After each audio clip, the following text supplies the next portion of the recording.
మహబూబ్ నగర్ జిల్లాలో కోటి తలంబ్రాల దీక్ష గజ్వేల్ కేంద్రంగా తెలంగాణ వ్యాప్తంగా పాల్గొంటున్న భక్తులు ఈ జగమంతా రామమేమే అని చాటుతున్న భక్తులు గజ్వేల్ కేంద్రంగా తెలంగాణ రాష్ట్ర వ్యాప్తంగా కోటి తలంబ్రాల దీక్ష నిర్వహిస్తుంది శ్రీరామకోటి భక్త సమాజం ధార్మిక సేవా సంస్థ. అందులో భాగంగా రామకోటి పిలుపు మేరకు గురువారం నాడు మహబూబ్ నగర్ జిల్లా నవపేట మండలం పట్టణంలోని శ్రీ కన్యాకాపరమేశ్వరి దేవాలయంలో కోటి తలంబ్రాల దీక్ష కార్యక్రమం నిర్వహించారు.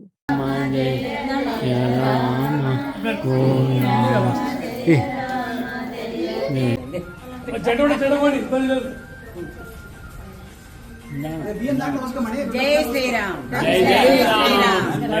श्रीराम जय श्रीराम जय श्रीराम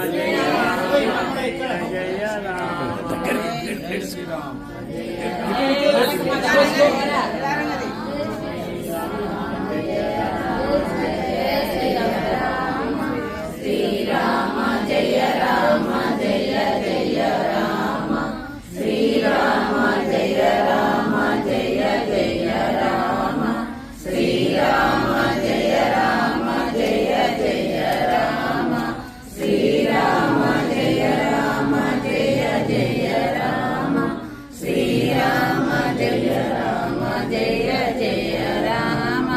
श्रीराम जय राम जय जय